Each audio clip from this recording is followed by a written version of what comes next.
Yeah, watermelon, grapes, Yeah. instead of peanuts, and it has me logging everything, but it labels it, and then it throws all these psych tricks in there, which is pretty You sweet. drinking any pop?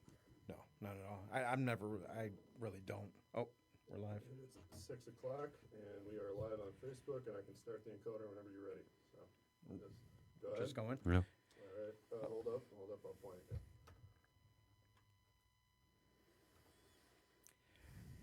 Hey everyone, I'm Vince Orlando. This is the Human Condition, Episode 10, Self-Love, Self-Esteem. I'm Sean Davis. How you doing, Sean? I'm doing pretty good. How you doing? I'm good. Took a week off. Yeah. Yeah. What we got to, and how that was vacation, Yeah, right? yeah. And that's a little bit of self-love. Yeah, it is. Yeah, that's good. Jersey Shore, can't beat it. No, we owe it to ourselves. So, self-love is, we'll get right into it. Self-love, self-compassion. Self-love is the popularized name. Self-love in days past carried a negative connotation.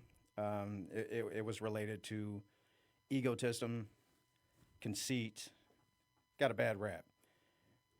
That's changed in the advent of modern psychology, spirituality. In fact, it's a tenet, and it's also different from self-esteem. Self-love, self-compassion is the way you treat yourself, not physically, but the way you react to yourself, predominantly when you make mistakes. It's self-compassion is a way of interacting with yourself without harsh judgment, harsh criticism. That's not to say that everything's okay, but that you don't condescend yourself, you don't beat yourself up. So that's self-compassion. Self-esteem is established for us. Self-esteem, Do you put No. self-esteem and self-worth in the same category? it's that's something that's debatable, and really we can get caught in semantics with that. But it is kind of, because self-esteem is established for us, right? And the best studies that I've read have your self-esteem established by the time you're 3 years old. There's some that will go out to 7, but from the third trimester until you're 3 years old, your personality is formed, which is a byproduct of your self-esteem. And we can call that self-worth. Very similar. But the self-esteem is something, if the self-esteem is low, you spend your entire life battling. And it's a byproduct of lack of self-compassion. When your self-esteem is low, it's hard to be compassionate with yourself because you're always judging yourself harshly. Even if you don't recognize that you're doing that, you don't have to say, I'm an asshole, I'm this, I'm that. It's just something that's ingrained in you. It's toxic shame. It can be toxic shame if you're not programmed properly. And traditionally, at least in American culture, we're not. We're programmed at a very young age to believe that we're less than, that our self worth is predicated on our accomplishments, right? You get the good grade or you're a bad kid. Or the material? Material. We talked about it. We talked about it in group today. How do I define my self-worth? And the biggest one was how many women are talking to me? That is huge for men. How much material stuff do I have? For everyone. And we kind of broke it up into positives and negatives because it's just we're programmed to really compare the outer to other people, right? Right. I got to compare myself to my next door neighbor and what he's got, and if he's got more than me, then my self-worth is going to be diminished. I'm always going to be in competition, and we get into all this. I mean, the group that I sit in on the morning at work we're all in recovery, and I even talked about that. When I got into recovery, 2001, 2002, there was a cat that had a lot of years, like 24 years, and he said, I suffered from no good dirtbag piece of shitism for a long time. And then when I got into recovery, I still suffered from it Yeah. because I didn't know how to value myself. Well, And that's know, an interesting point too. like I still carried that with me for a long time. And it's huge because it goes into just how we are. And so if I'm trying to find self-worth, it's difficult if you've experienced trauma, abuse, all forms. It's going to be shifted, and it's going to be on the lesser end. So if my self-worth and my self-esteem is completely fucked, Well, you can't love yourself then. You can't. how do I you do can't some extend- self-love, you right? It's not possible. And it's weird because like you'll buy stuff, And then you get the dopamine going in that moment. and- exactly. yeah. Same with any other compulsion. But it only lasts for a little Right. while. And, it was an interesting conversation this morning about like, well, that Corvette will make me feel good and I'll get a lot of compliments. But And feel after good a in while, those moments. right, Yeah. after a while, that wears off. And now I've got a Corvette that, sure, it's fun to drive, but Doesn't make you happy. 83 Buick LeSabre I thought was the funnest car to drive. It's still one of my top 5, Yeah. and a car only costed like $2,500. Yeah, so your self-esteem, if it's low, you can't extend self-love to yourself.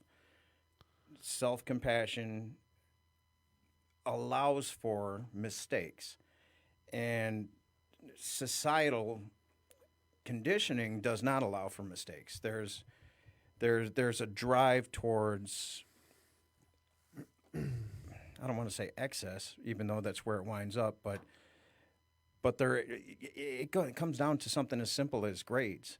You can diminish a child's self-esteem by ragging on them for getting an F. And so it's the same thing when you deal with a kid. You can deal with a kid compassionately and say, man, that sucks. How can I help you? How can I be there for you? What do we need to do to get you to the A level? Or let's get you a B or a C. That's compassionate. Or you can say, you're grounded. You're grounded. Get in your room.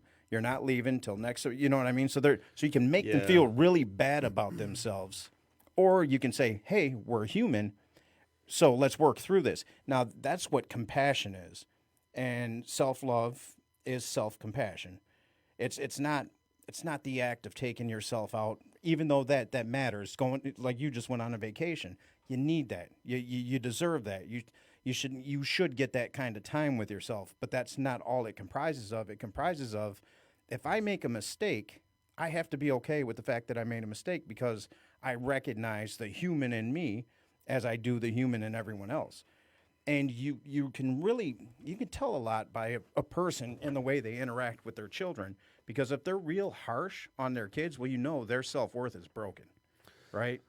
You know it because you couldn't act that way. Or like, otherwise. man, the world is a weird place for me right now. So I do an adolescent group, same place I work at, and so these kids are all on probation, kind of. It's weird. For let's say truancy. Yeah, you told me about that. That's All right. insane. They get caught doing this truancy stuff. They get put on probation. They actually have to go to like district court and all this other shit. All right. So now you are going to this group and the number one thing is like they all drop dirty, for their court thing. So now it's like, oh, all right, you got marijuana in your system and you have truancy, and You're bad. no, yeah, right. We're gonna put you in this group. So like, there's certain judges that will lock you up for having bad grades. A kid, 9 months. Yeah. And that's the solution. That makes absolute sense. So So they really get locked up you locked up. like jail. You go Yeah. to really Yeah, for grades for grades. and truancy. See that things have changed. since Things I was have a definitely truant changed, when I was a kid. And the thing is, like, so in this group, I'm like the biggest advocate. I honestly, the kids love me because I just advocate for them because I can't do anything else. I teach them, like, this is what you want to do to get out of the situation that you're in. And they don't actually have the skills. Some of them do understand what self love is, but then you're going to get your lines crossed if, like, you go lock them up for grades. Where's the compassion There's none. piece in that? With technology and attention spans being shorter and shorter, it's just like a mix of, like, just a lot of confusion and stuff, especially like in low income neighborhoods and stuff. Like, parents are working 2-3 jobs to make sure that there's food on the table and the rent's paid. There's going to be a lack of supervision and stuff like that. And then, so now you're going to separate this child from its family because it's having a hard time learning. And then you expect it to what? Understand what self-love is, self-worth, self-esteem. You just fucked that. Yeah. And it takes a real strong individual to be able to bypass that. so it's very Unique. yeah, just like it's like, I know it's like not the 90s anymore, but like the 90s it just kind of seemed like, you know what? I got caught smoking a little weed underneath the bleachers, hanging out with, Susan, and maybe we're doing a little something. I get a little in-school suspension or whatever, or a little slap, just regular detention, whatever, and they're gonna talk to me about the dangers of marijuana and drinking and like that shit, and that's pretty much it. That was like our punishment. Yeah. Like that behavior now. You're on probation for a year. You drop twice a week. That's disgusting. It's just crazy. It's just crazy. And then, you're trying to teach the kids, substance abuse disorder and all this stuff. And a lot of it just, it creates more stress. And when I'm stressed out, I know how to implement self-love things now. I'll go to Motor City Float and float for an hour. I look at that as a way of self-love. I'll go to the gym. I'll treat myself to a real nice dinner. I'll do things for myself, and I know what to do now. I didn't always know what to do. This is all, I didn't really know what self-love was probably until like 31, 32, 33. You got there before I did. Shit. And it was all, people in recovery that taught me this stuff. See, I thought I loved myself, but it was all ego-based. So what can I acquire? And I did a pretty good job at stacking things around me. How many women can I get? How much money can I blow? And, just the all these validation. all the these validation little piece. things. So it was hard to tell me, because I remember the first time I spoke with a counselor. This is when the patterns had gotten to be so out of control that I was like, you know what, I need to talk to somebody. I think I was forced into this, actually. And they mention self-esteem. You have low self-esteem. Fuck you, I do. I don't have low self-esteem. Look at this. Look at this. Look at this. I got this. I did this. And I couldn't understand what they were talking about. Lo and behold, they were right. I from a very young age, I was taught not to love myself. So there were two components in my life. So, at a young age, I developed what psychologists call disorganized attachment. My parental units were both the source of my trauma, but also the source of my livelihood. So it causes this confusion in you, and this is part of where PTSD comes from. It doesn't always develop from that, but I think the number is really high. I can't remember the percentage, but most PTSD, people diagnosed with severe PTSD, they suffer from early onset disorganized attachment. So I remember I would have my dad, and who says this to a kid? You're a piece of shit. You're always going to be a piece of shit just like me. So this guy didn't love himself. Right now I can sympathize with that, but that's what's getting drug into your head at a very young age. And then my mom, because he would kick the shit out of her, would pull me to the side and say, hey, you can be whatever you want to be. So luckily I had, I can't fathom the environment where it's just hopeless. Where my mom isn't pulling me to the side and contradicting what he's saying. I believed both, unfortunately. So I didn't really know. There's no way I could have known what self-love was because subconsciously I hated myself. Not consciously. Consciously I was doing what my mom told me. Subconsciously I hated myself because I was a lot like my dad subconsciously. Do you find it difficult to feel love? Not anymore. But yeah, there was I didn't know what that was until really my son. I had an idea. And So I could read a book and intellectualize. no kids. Like, you can't use the kids. Like a friend. Like a friend you've known for 5 or 6 years. When they say that, man, I love you. And can you feel it? Or is it difficult? Well, there's like anything that's programmed and deep, Yeah. there's still the gut reaction like, oh, it's off-putting at first, and then I'm able to process through that shit. But it's I know. And I'm getting more used to it now, being able to say it because It is hard. We talked about it today, man. Like, I was like, you know what? I still have a hard time processing people that love me. You could put me in a room with my closest friends.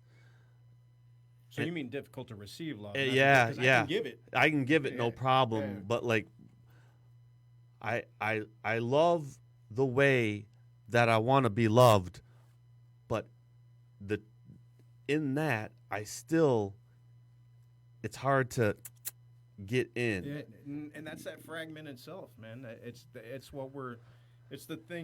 the cycle we're trying to break. I can feel God's love, no problem. No problem feeling that whatsoever. Other human beings, it's like a fucking labyrinth, man, trying to get in here. Well, that's because the illusion of separateness. We had that illusion of separateness. So with God, or whatever you want to call that source, right. Whatever that is to you, when you go into deep meditation and you feel that, or in peak experiences where you travel and you're standing on the top of a mountain, so you get these moments. I mean, we were just talking about this in Refuge the other day. Life is a series of these peak experience moments, hopefully stringed together by faulty subconscious programming, and we're constantly trying to transcend that faulty programming. But when it comes to human beings, because we are dualistic, so we're brought into this human experience. We're souls having this human experience. Just being in this body and confined to the 5 senses, it validates that sense of separateness. So when somebody comes at you, and again, the way you react to them, the way you react to them is only how you react to yourself. So if they're saying I love you, and your first reaction is, that's fucking weird, that's how we're reacting to us. So like at Unity is great for this. They'll say, turn to your neighbor and say, Yeah. I love you and I appreciate you. Like the first time I did that, I was like, ooh, Yeah. like this is I'm out of my comfort zone. Yep. But they just push that. They're real big on it, and those are things that will create breaking down the labyrinth. And that's what it is too. It's those baby steps, because that's really not a big deal now. Not now. I remember when 2002, I'm like, oh shit, everyone's looking. you and know. I'm trying to look straight, not make eye contact, so I don't have to say. You know what I mean? 90 days sober, and you're asking me to do that. I'm like, whoa. And you're looking at them, and I really learned a lot. That probably Unity broke down. Like, I'd probably still be, way, way behind on that stuff if it wasn't for Unity. They really taught me a lot. The tenets there, man, it is a beautiful way to live. Yeah. Without judgment. The hardest thing to do is break down that judgment towards yourself.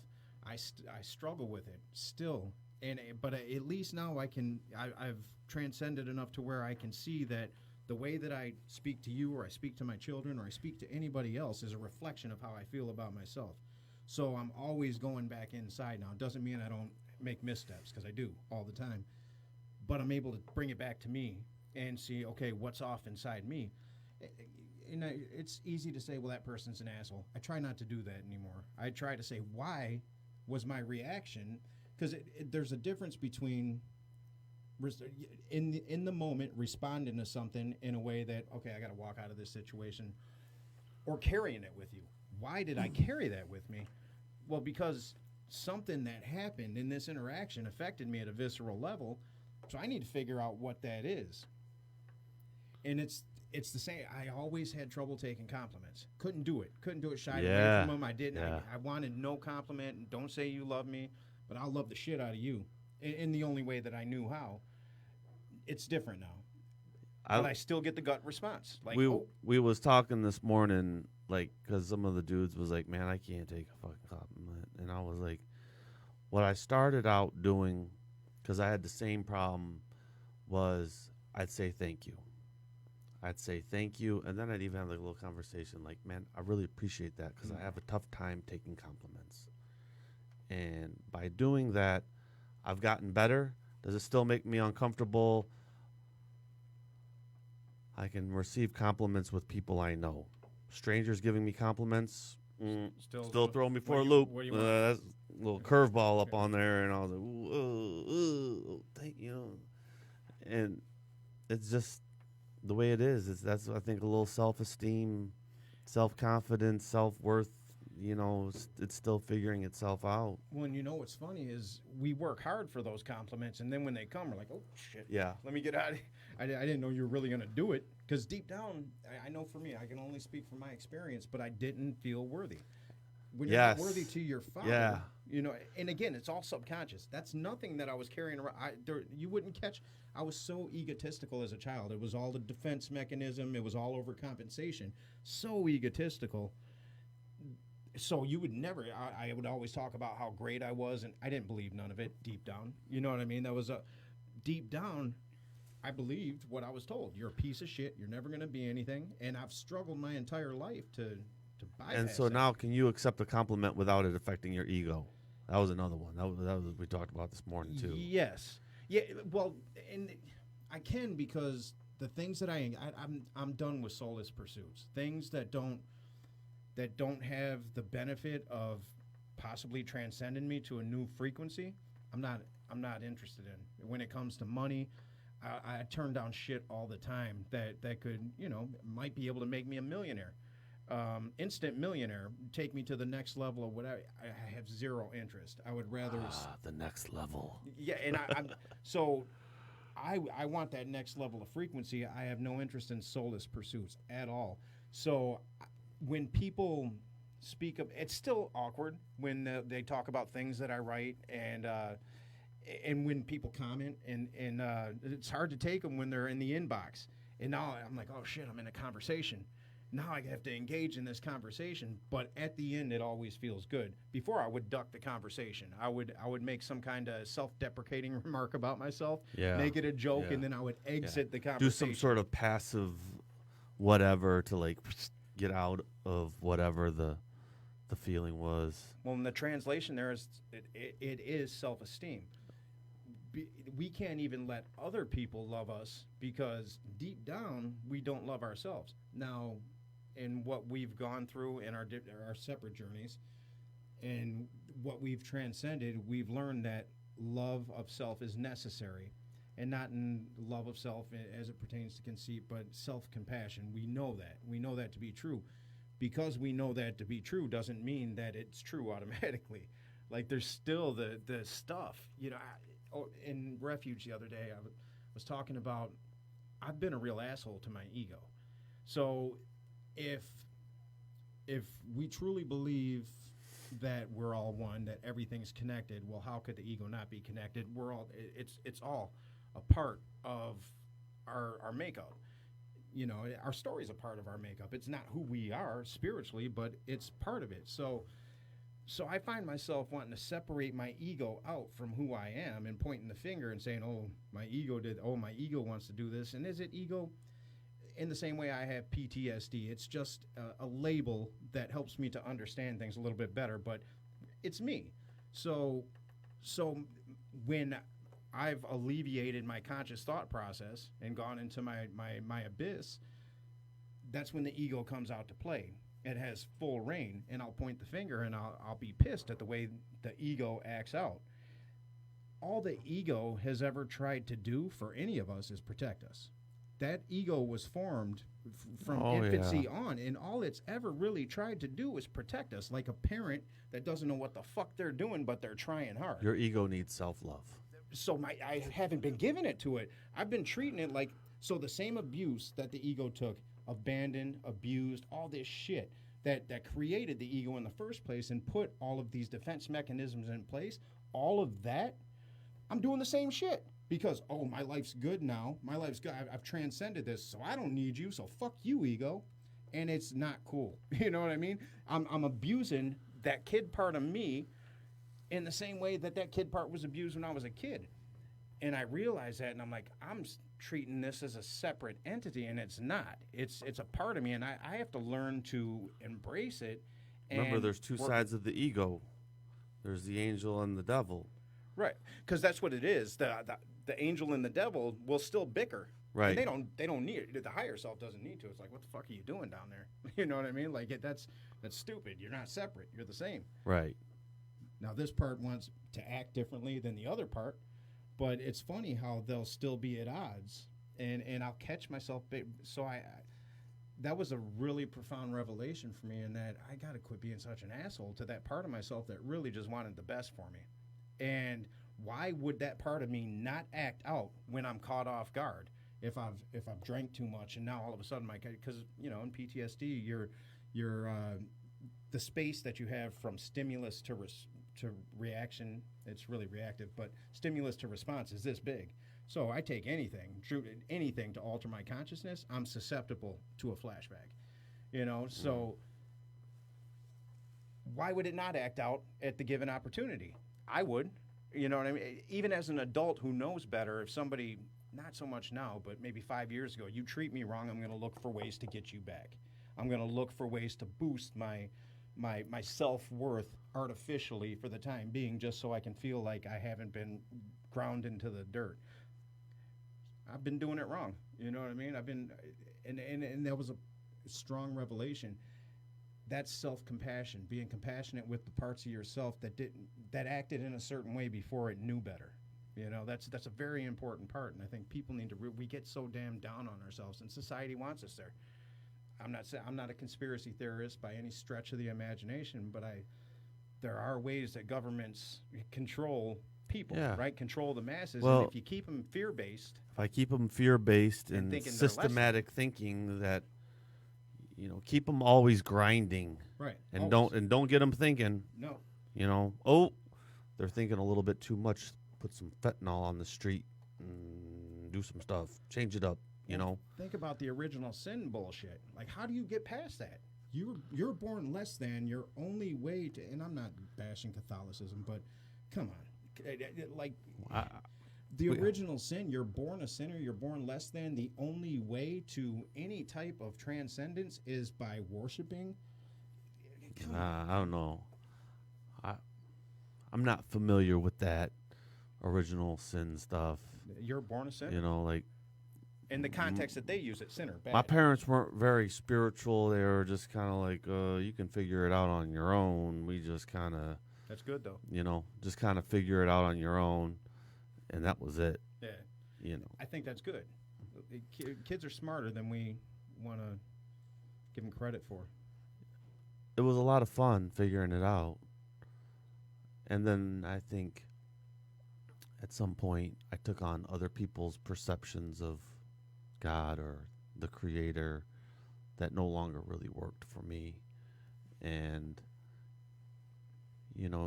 I think when you go through puberty and stuff and you have a change of emotions, I was just like, I don't know, my God didn't really, I couldn't, I was just so broken. I was just so broken, and I just started drinking and smoking weed to drown out the emotions. I just couldn't figure it out on my own, like normal people. And it was funny because we were talking today. I truly believe that there are some people that don't suffer from alcoholism or addiction that have a better grasp of self-love and self-esteem and self-worth. And I gravitate to them because I ask them. I like, uh, my spiritual chiropractor and the lady that does deep tissue massage, who also does cranial sacral for me, like, they know what self-love is and self-worth. And even my previous Reiki healer was always real big on teaching me about self-love and being compassionate with myself and experiencing more joy. She was like, you don't really, like, you grind. Mm-hmm. You grind a lot. You need to go have more joy, laugh more, have more fun. But my mind was always like, well, I got to do this and I got to do that in the material world, and the laws of prosperity and abundance were not prevalent or even existent. Sometimes I go into this mindset where I just got to grind out and make this money and do this and do that and self-love, and I could need a new pair of shoes and I'll wait till they're like ground into like holes in them before I go get a new pair. And then it's like, oh, well, what do I get? And my relationship with the material world is very, very convoluted and just doesn't. It's insane. It's insane because I don't like the material world. I don't like how it operates. I don't like how people go after greed and status-seeking stuff. So I can't stand the material world, but yet I know I have to operate in it at some extent, and so it drives me a little nuts. So what about the material world do you find reflective in yourself that would cause you to hate it? That's something that I've had to contemplate, because I know it's a reflection of me, my perception of it, and how I relate to it. That has everything to do with me. So, and that was another strong revelation. It's like, all right, so I don't like those things either, but I'm here. Yeah, right? I mean, I got to deal with it. I'm here. I got to deal with it. I What- was always like, I don't know. I just always thought Native Americans had the right idea, like bartering, and I've got some, leather moccasins, and I'll trade you for, 20 arrows and some of this, and it just seemed more simple rather than the wanting. And the material world is, I've got more than you, which means I've got more power than you. which means you're less than. Right. And so when people start thinking that they have more power than me because maybe they have a couple more zeros in their checking account, then my ego is like, why don't you come see how much power I got? Yeah. I can show you a few things about power.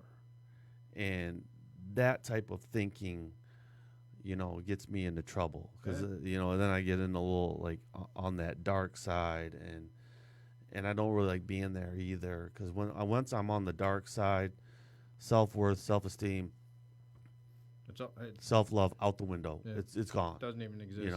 Can't. No. There's no coexistence there. No. And that's the thing. So self-esteem can be dangerous because self-esteem can be propped up through these artificial things that we speak of, through superficial.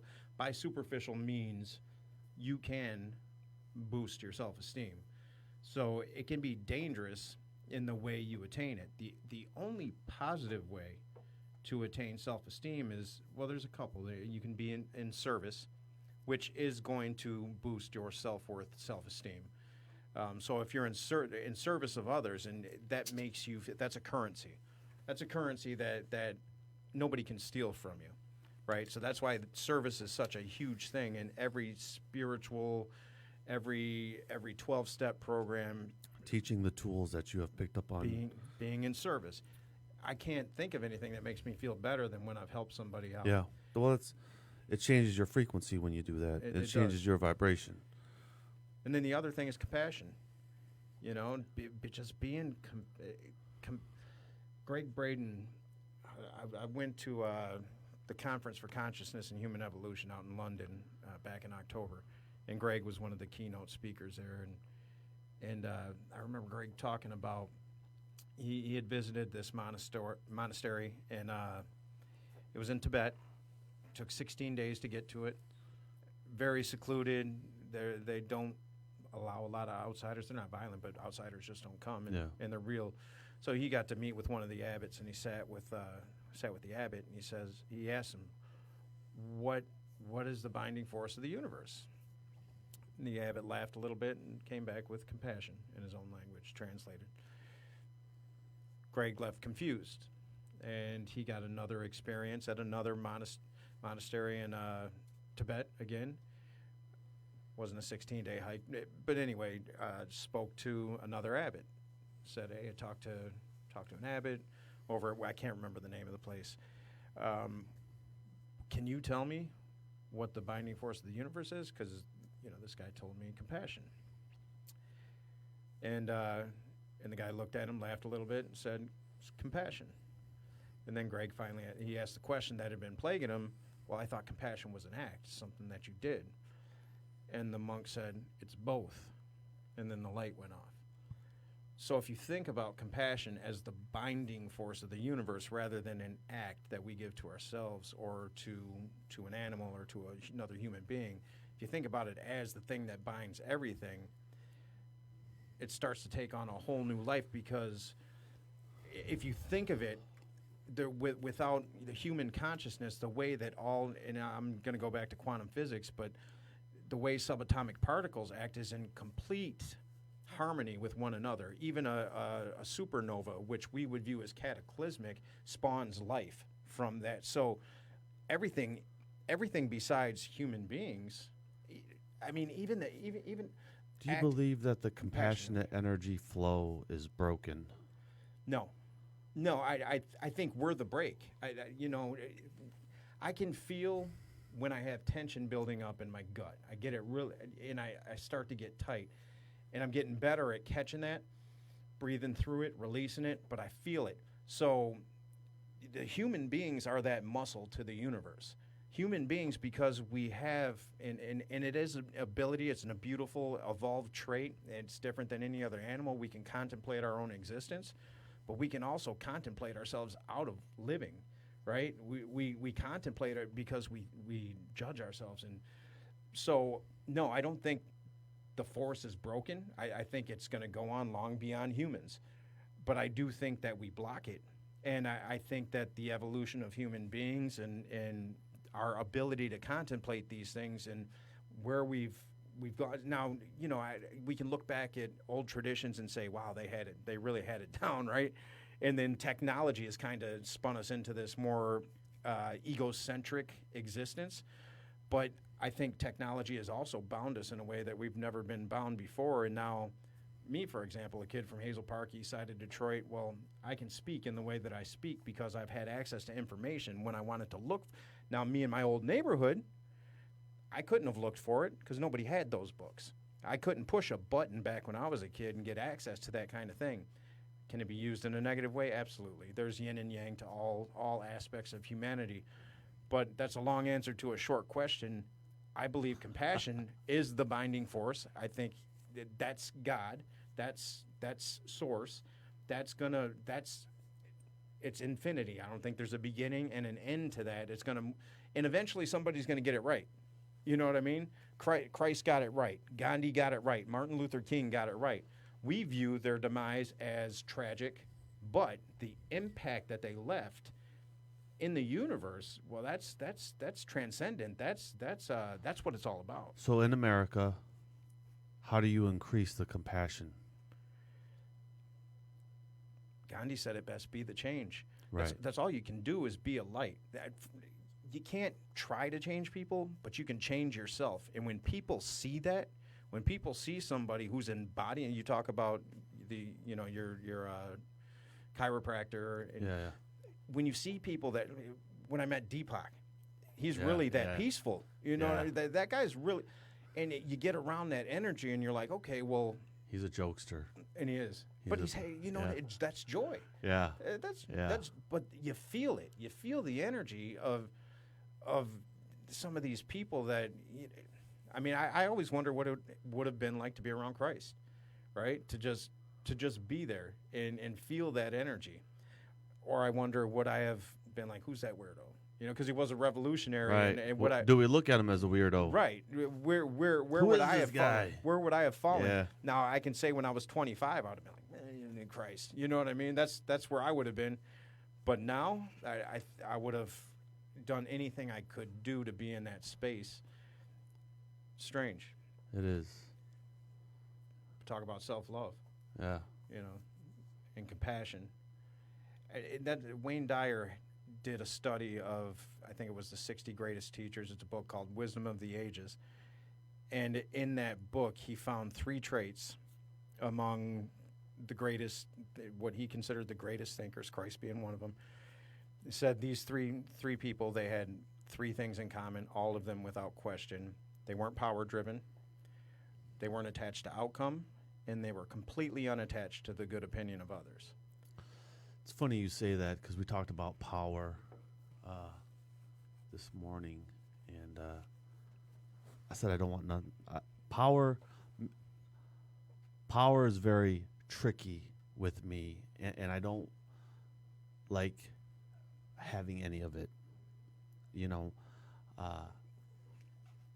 when I accumulate power or my ego or people start saying things and like, man, that was great, and all of a sudden my ego gets big and the power comes to me.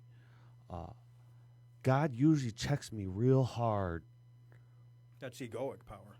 and I was saying, like, there's been a few times where my power has, I never want it. I just like to maneuver around the planet without it. And there was times when I was younger where I was very power driven, and God checked me so hard because I want to be the controller. I want the power. I want to control. I want what I want. Selfish, self-centered, and just boom, like God just check you, like, oh God, did that hurt, and just level you down. And I've been leveled a few times by God, and I realized that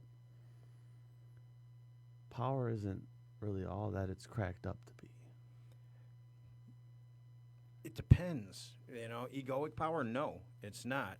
So if I look at Donald Trump, for example, and the Dalai Lama, which one has more power?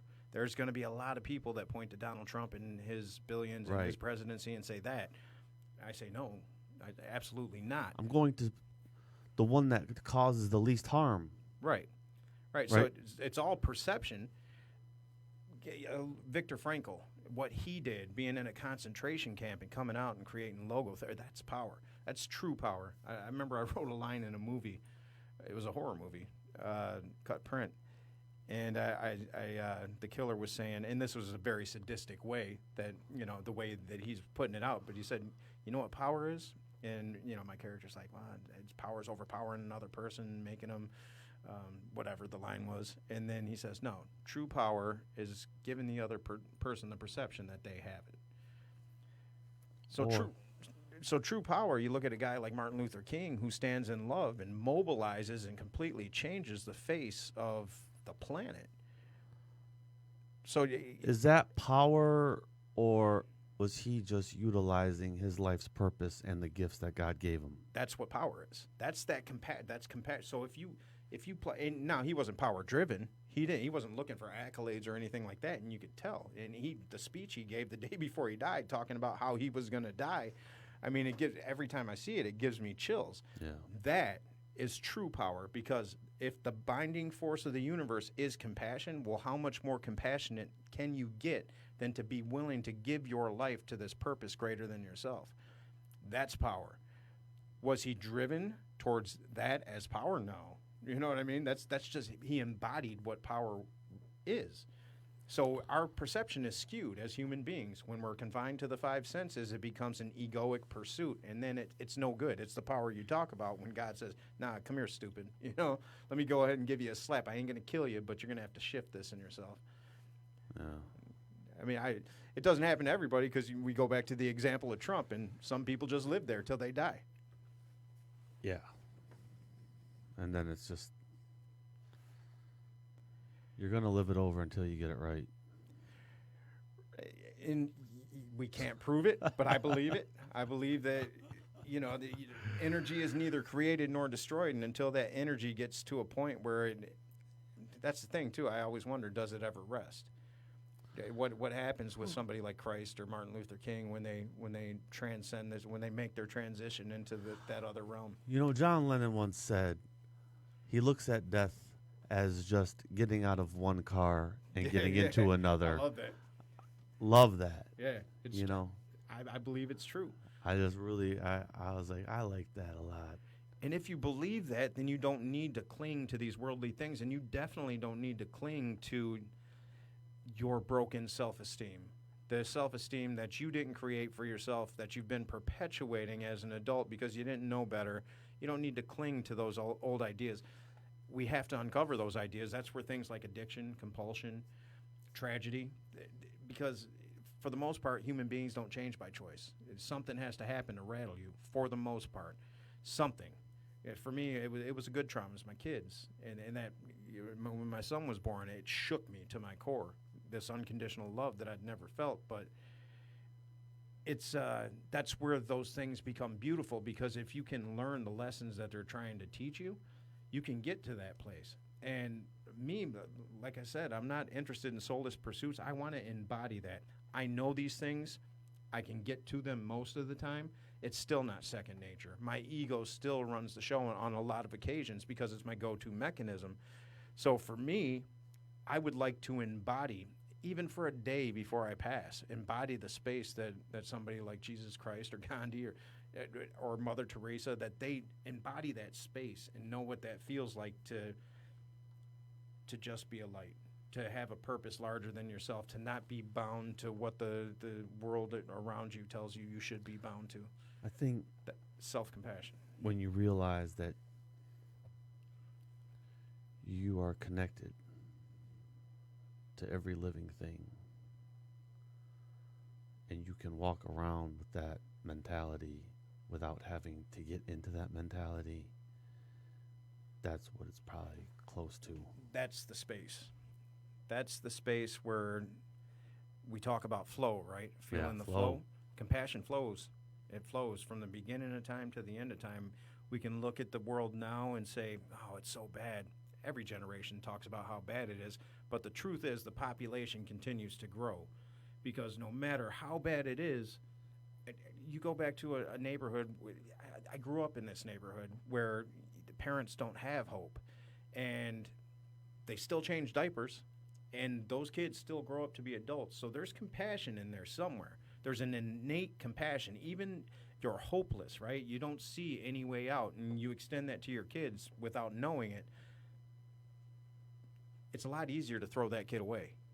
You know what I mean? Yeah. It would be a hell of a lot easier, but there's something ingrained in us that makes us do the opposite. And even though I love what Marianne Williamson talks about in their book, Return to Love.